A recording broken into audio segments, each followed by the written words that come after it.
हरिपाठ अभंग क्रमांक 1. देवाची द्वारी उभा क्षण भरीत तेने मुक्तिचारी साधी येल्या. हरिमुखी म्हणा पुण्याची गणना कोण करी.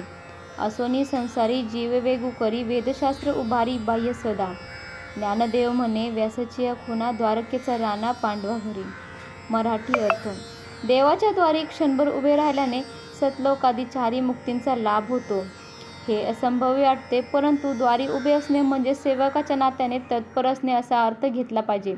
श्री तुकोबरायांनी परमप्रीतीने भगवानांचा उच्चार करणे हीच हरीची सेवा आहे असे सांगितले आहे. श्री ज्ञानेश्वर महाराजांनी पुढील ध्रुवपदात हरिमुखी म्हणा असे द्विरुक्तीने सांगण्यात हरीचे नामस्मरण हेच देवाचे द्वार असे सुचविले आहे. क्षणभर या पदाचा अर्थ अति अल्प काळ असा घ्यावा. अल्प काळ देखील हरिनामोच्चार सेवा केली असता चारी मुक्तीचा लाभ होतो असा पहिल्या कडव्याचा अर्थ आहे.